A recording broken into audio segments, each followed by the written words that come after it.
Some years ago for Christmas, I decided to buy my mom something different. For years, I always bought her perfume and dusting powder.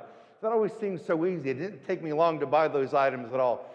But I thought to myself, this year, I'm going to buy her a dress, a really, really nice dress. So I went down to Macy's. I found the dress department. I didn't want to ask anyone where the dressers were at. I just figured I'd find out on my own. I found the dresses. I'm over at the 12 petite section. She was just a little thing. And I'm looking for a nice dress for her. As I'm there, this husband and wife show up, and this wife is looking for dresses very close to where I'm at, looking for a dress for my mom. As she's going through the racks of dresses, she pulls one out. She likes it. She says to her husband, I'm going to go try this dress on. As she's trying the dress on, I strike up this lively conversation with her husband. We're having just a great conversation here in the dress department. A few moments later, she comes out of the dressing room. She walks right up to her husband. This guy's standing right next to me. And she said to her husband, do I look fat in this dress? I thought to myself, I can't wait to hear his answer. And then she said to him, look, you have to tell me the truth. Do I look fat in this dress? And he looked at her and he said, yes. Yes, you do. You look fat.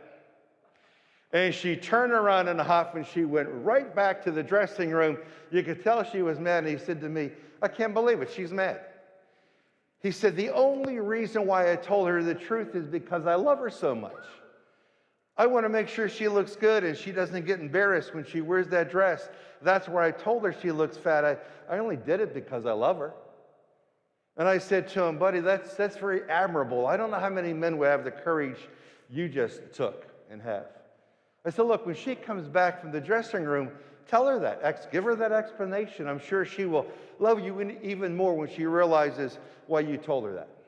When she got back from the dressing room, he looked at his wife. He said, honey, let me explain to you why I told you what I told you. She said, I don't want to hear anything you have to say. Let's go. Then he turned around and I kind of whispered, good luck. But when you think about it, that turns out to be the essence of today's gospel reading.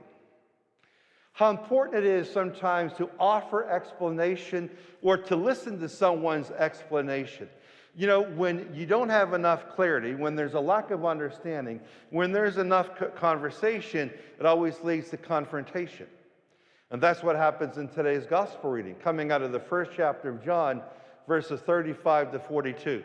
Now, John, the author of today's gospel, he wrote our gospel in the year 110 AD. He wrote this gospel for Greek-speaking and Greek-reading people. And every so often, John would use a word that was Hebrew word. And every time he used a word in Hebrew, he would quickly translate it into Greek. Because he realized if these Greek-speaking, Greek-reading people run across this Hebrew word and I don't explain it, then they're not going to know what they're reading. And if they don't know what they're reading, they're going to stop reading the gospel. And I don't want that to happen. I want them to read about Jesus Christ and how his salvific actions meant so much to so many people. So he would quickly translate every Hebrew word into Greek so they would know what they were reading. And he does it, surprisingly enough, in this little gospel we had today. He does it 3 times. Let's take a look at verse 38, the first chapter of John. And it says, what are you looking for? And they said to him, Rabbi, and that's a Hebrew word, which translated means teacher, where are you staying? And John realized you can never explain yourself enough. So he does it again in verse 41. Let's take a look. In verse 41, he first found his own brother Simon. This is a reference to Andrew. He first found his own brother Simon and told him, we have found the Messiah. The Messiah is another Hebrew word, which is translated Christ. John realized you can never explain yourself enough. And he uses another Hebrew word for the 3rd time in verse 32 in our little gospel we had this evening. And Jesus looked at him and said, you are Simon, son of John. You will be called Cephas, another Hebrew word he translates into Greek, which is translated Peter.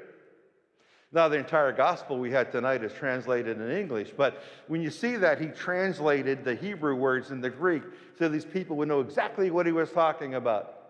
Because John realized what?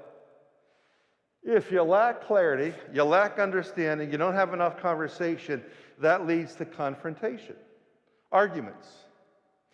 Think about your family. Think about the arguments you might have between husband and wife for those who are married. Think about the little disputes you have in your own house. And after the dispute is over and everyone goes to their own corner and things kind of simmer down, when you look at the origin of that argument, many times you can say, it was my fault. I didn't explain myself good enough. Or you might say, my wife, my husband explained, but I wasn't willing to listen.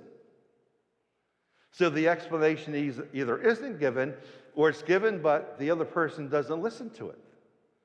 It's a simple little message. You know, if that wife, when she came back from the dressing room, instead of telling her husband, let's go, and she's really upset, if she would just had listened to her husband when he said, let me tell you why I said what I said, I think she would have been really happy about that. Because he went with what? Courageously enough, he went with the truth. Very incredible thing to do. But he said, I love her so much. I don't want her to wear a dress that doesn't make her look good. If she had just taken the time to hear that answer. Now, maybe he was able to give that explanation in the car. Maybe he did it when they got home. Maybe he got the silent treatment for the next month. I'm not sure what happened. I was going to give him the phone number for the priesthood. But explanation is important. It's a small little message, but how important that is in life. When it comes to dealing with family, when it comes to dealing with your spouse, comes to dealing with brother or sister, how important it is to do two things.